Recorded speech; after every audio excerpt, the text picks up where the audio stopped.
네, 안녕하세요. 카가이 구독자 여러분, 송무철입니다. 오늘 만나보실 차량은 4세대 G바겐입니다. G바겐의 경우는 사실 이제 3세대 페이스리프트 버전이라고도 볼 수 있는데 코드명이 바뀌었기 때문에 4세대라고 분류가 되고 있습니다. 그 중에서도 오늘 만나보실 모델은 G580 모델이에요. 전동화 버전이죠. 플레임은 G580 with EQ 테크놀로지입니다. G바겐 같은 경우는 역사가 상당한 모델이에요. 벤츠 시리즈 중에서는 역사가 가장 깊은 시리즈 중에 하나라고 할 수 있는데, 왜냐면은 이제 1979년부터 1세대가 나왔기 때문입니다. 특히나 특징적인 부분은 1세대부터 4세대까지 지금 시간이 많이 흘렀음에도 그 디자인 명맥을 유지하고 있다는 점이 특징인데요. G바겐 같은 경우는 현재 국내에서 인기가 상당합니다. 특히나 가솔린이나 디젤 같은 경우가 그런데, 최근 이제 벤츠에서 가장 판매가 많이 되고 있는 E클래스 같은 경우도 사실 1000만 원 이상, 15% 이상의 할인을 통해서 판매량을 유지하고 있는 면이 있습니다. 그런데 G바겐 같은 경우는 오히려 물량이 부족해서 대기를 해야 되는 그런 상황까지도 발생하고 있고요. 이런 높은 판매량 때문에 G바겐 같은 경우는 세계 기준으로도 한국 시장 판매량이 5위를 지금 기록을 하고 있습니다. 상당한 판매량이죠. G바겐의 인기 요인을 생각해보면 아마도 이 아이코닉한 디자인이지 않을까 생각이 됩니다. 79년도부터 이어온 디자인인데요. 특히나 지금 오늘 보신 모델은 전동화 모델인데, 전기차 버전 하면은 보통 완전히 디자인을 갈아엎는 사례들이 많았는데, 전동화 버전임에도 지금 보시는 것처럼 1세대의 디자인의 명맥을 그대로 유지하고 있습니다. 또 하나의 이제 오프로드 아이콘이라고 할 수 있죠. 랜드로버 디펜더 같은 경우는 이제 세대 교체를 하면서 유니바디로 바꾸면서 디자인을 완전히 현대화했죠. 이제 거기에 나름대로 또 의미가 있지만 G바겐 같은 경우는 다른 노선을 선택했습니다. 전동화 버전을 출시하면서도 기존의 내연기관 1세대의 디자인의 아이코닉한 디자인을 그대로 이어오고 있습니다. 그런 이유 중에 하나가 벤츠가 지금 이제 EQS나 EQE 같이 전동화 버전 모델들을 출시를 했죠. S클래스 같은 경우는 플래그십 시장의 리더라고 할 수 있죠. 그만큼 인지도가 상당한 모델인데, EQS 같은 경우는 전기차 시장에서 지금 그런 자리를 차지하지 못하고 있습니다. 그래서 원래 G바겐 같은 경우도 EQG라는 이름으로 나올 것으로 예상도 했었는데, 기존의 아이덴티티를 이어간다라는 느낌에서 EQ를 뒤에 서브네임으로 붙였습니다. 그래서 G580 with EQ 테크놀로지라는 이름으로 출시가 되었습니다. 그래서 디자인을 보시게 되면은 사다리꼴 프레임 위에 올라간 바디온 프레임 방식조차도 그대로 적용을 하고 있고요. 이 외관의 박스형 차체도 내연기관 차량과 크게 다르지 않습니다. 색상 같은 경우 이제 마누팍투어 사우스시 블루 마그노라는 색상인데, 그런 독특한 색상만이 이 차량이 남다르다라는 것을 보여주고 있습니다. 전기차 같은 경우는 전면부 디자인을 조금 변화를 주었었는데요.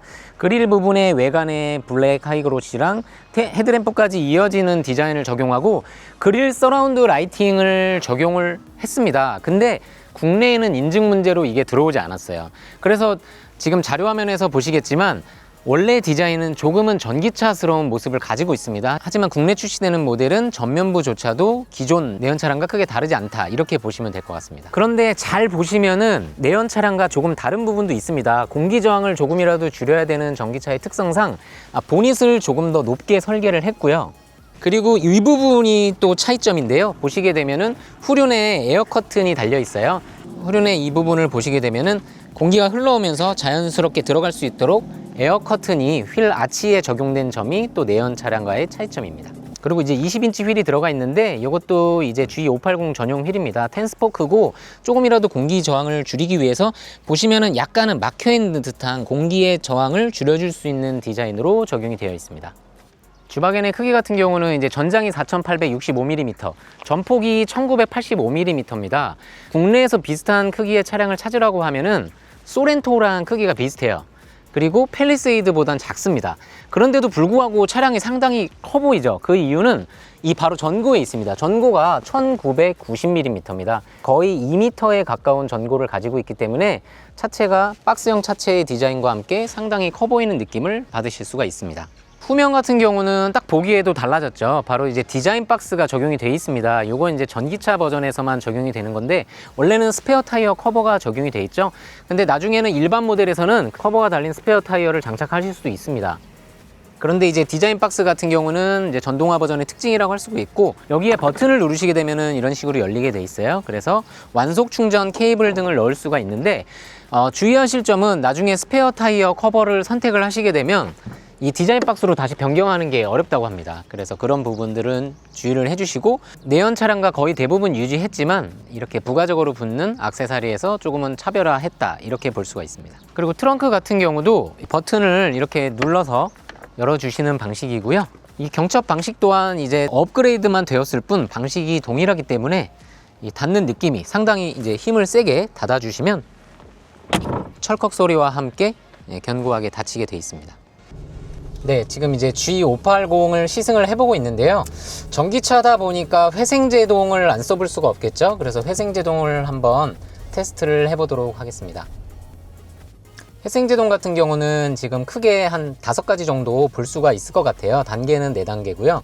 회생제동 안함, 그리고 패들 시프트를 조정하면 일반 회생제동, 강력 회생제동, 최대 회생제동. 그러니까 단계가 이렇게 크게 4가지가 돼 있는데, 특이한 점은 회생제동 안함으로 했을 때 보통 현대기아차의 경우는 회생제동을 0으로 하더라도 이렇게 감속하는 느낌이 어느 정도는 느껴지거든요. 근데 지금 G580 같은 경우는 회생제동을 안함으로 했을 때는 정말 그냥 내연차 느낌 그대로입니다.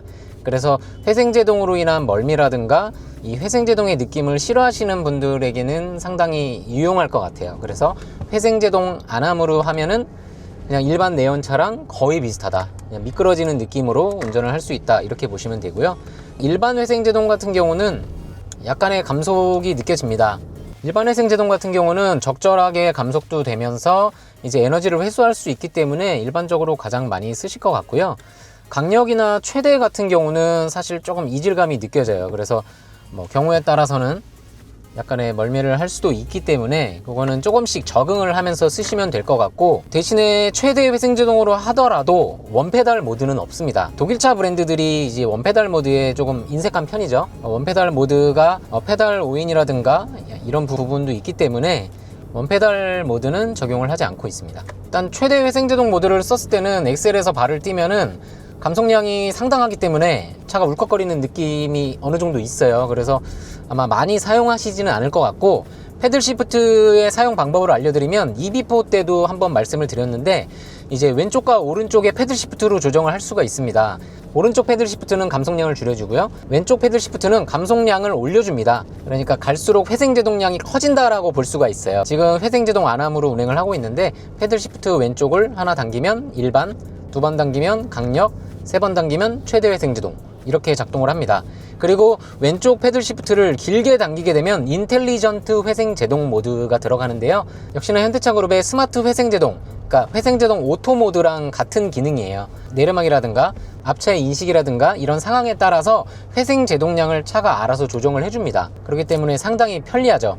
저도 전기차를 타고 있는데 회생제동 오토 모드를 가장 많이 쓰거든요. 그래서 G580 같은 경우도 인텔리전트 회생제동 모드를 쓰시면 상당히 편하게 운행하실 수가 있습니다.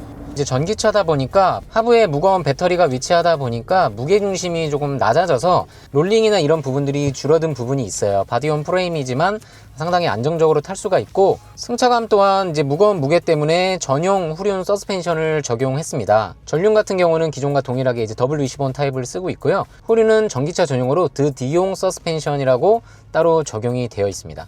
그리고 오프로드를 주력으로 하는 모델답게 배터리 하부에 카본 복합 소재를 적용을 했어요. 그렇기 때문에 만약에 배터리에 충격이 가해지더라도 탄소 복합 소재가 배터리를 보호할 수가 있고, 또한 이 탄소 복합 소재는 이제 무게가 58kg입니다. 만약에 강철로 만들었더라면 무게가 300kg 이상의 무게를 가질 수 있기 때문에 경량화에도 도움이 되는 소재죠. 전반적으로 이제 내연 G바겐과 비교를 한다면 가장 키포인트는 컴포트입니다. 상당히 편하다라는 점이고요. 전기차이기 때문에 최대 토크도 즉각적으로 나오고, 최대 토크의 경우도 무려 118.7kg 포스 미터입니다. 이 차량 같은 경우는 이제 쿼드 모터를 달고 있죠. 모터가 4개이기 때문에 무게가 3060kg, 3톤이 넘는 무게임에도 상당히 민첩하게 운행을 할 수가 있고요. 서스펜션 또한 부드럽고 가속, 감속 모든 부분들에서 큰 차체와 바디온 프레임의 부담감에도 불구하고 편하게 운행하실 수 있는 게 전기차 G바겐의 특징입니다. 그리고 브레이크 또한 보통 전기차의 경우는 회생제동의 도움을 많이 받기 때문에 회생제동 모드를 끄게 되면 이 브레이크가 밀린다는 느낌을 받는 차량들이 간혹 있습니다. 물론 이제 힘을 주어서 제대로 밟게 되면은 그렇진 않은데 느낌상 약간 물리 브레이크가 밀린다라는 느낌을 받는 차들도 일부 있어요. 차체의 무게가 무겁기 때문에 그런데요. 이 차도 3060kg이라는 상당히 무거운 무게를 가지고 있는데도 불구하고 지금 회생제동 모드를 껐는데도 브레이크가 아주 안정감 있게 쫀쫀하게 캘리퍼가 디스크를 잡기 때문에 아주 편안하게 정차를 할 수 있습니다. 브레이크마저도 컴포트 성향이에요. 주행 모드 같은 경우는 크게 5가지거든요. 그 중에서도 뭐 트레일이나 뭐 자갈 모드 같은 경우는 이제 오프로드 환경에서 쓰시는 거고, 컴포트와 스포츠, 사용자 설정 크게 3가지를 보실 수 있는데 일단 컴포트로 한번 운행을 해보겠습니다. 기존의 G바겐 같은 경우는 딱딱하다, 핸들이 무겁다, 그리고 엔진 사운드가 크다, 이런 부분들 때문에 조금은 부담을 가지신 분들도 있는데 지금 컴포트 모드로 G580을 몰아보면 나긋나긋합니다. 그렇기 때문에 그런 부분들에 대해서 부담을 갖고 계셨던 분들이라면 G580에도 관심을 가져보셔도 좋을 것 같아요. 전기차다 보니까 엔진 사운드가 없죠. 그래서 상당히 조용한데 이 부분에서 아쉬움을 표할 수도 있죠. G63 같은 경우는 이제 그르렁거리는 이 엔진과 배기 사운드가 매력인데 대신에 G로어라는 기능을 넣어놨습니다. G로우 기능을 켜고 스포츠 모드로 달리게 되면은 사운드가 생각보다 크진 않기 때문에 이게 지금 녹음이 될지는 모르겠지만 약간의 그르렁거리는 느낌을 받으실 수가 있습니다. 조금은 스포티한 느낌으로 엑셀 반응도 민첩해지고 어댑티브 서스펜션도 감도가 단단해지거든요. 거기에 더불어서 이 그르렁거리는 사운드가 물론 내연기관처럼 파워풀하진 않습니다. 하지만 그르렁거리는 사운드가 재미를 더하기 때문에 스포츠 모드에서는 민첩한 엑셀링과 함께 사운드도 느껴볼 수 있다, 이렇게 보시면 됩니다. G바겐 같은 경우는 에어 서스펜션이 없죠. 고가의 차량임에도 불구하고 에어 서스펜션을 적용하지 않고 있는데 서스펜션의 느낌도 그래도 상당히 괜찮습니다. 컴포트 모드로 하게 되면은 이 전기차의 나긋나긋한 느낌과 함께 승차감도 상당히 부드럽습니다. 그래서 아주 불규칙한 노면을 만나지 않는다면 바디온 프레임 타입 치고는 상당히 편안한 승차감을 느낄 수가 있습니다. 그리고 지금 어댑티브 크루즈 컨트롤을 사용을 하고 있는데요. 차간거리 같은 경우는 4단계로 조정을 할 수가 있고, 어댑티브 크루즈 컨트롤 자체가 사실 전기차랑 만났을 때 궁합이 상당히 좋죠. 모터는 가속이라든가 감속 제어하기가 더 편하기 때문에 지금도 이제 앞차가 있어서 속도를 줄일 때 이런 모션이 상당히 부드럽게 작동을 합니다. 어댑티브 크루즈 컨트롤로 지금 이제 정지까지 사용을 해봤는데 이 정지하는 과정이 상당히 부드러워요. 최신 차들이 그렇듯이 사람이 운전하듯이 부드럽게 감속을 하고 정지하는 모습을 볼 수가 있어서 G바겐을 타고도 이제 장거리 여행을 떠날 때 상당히 편하게 이 어댑티브 크루즈 컨트롤을 사용할 수 있을 것 같습니다. 오프로드의 특화 차량이다 보니까 오프로드 콕핏이라는 기능이 들어가 있어요. 가운데 센터에 버튼이 위치하고 있고, 오프로드 콕핏 버튼을 누르게 되면은 이제 구동 배분이라든가 서스펜션의 감도도 보여주고, 그리고 롤 각도라든가 피치 각도 이런 것들도 다 표현을 해주고요. 최근에 시승했던 기아 타스만의 오프로드 페이지 기능, 그런 것과 유사한 기능이라고 보실 수 있습니다.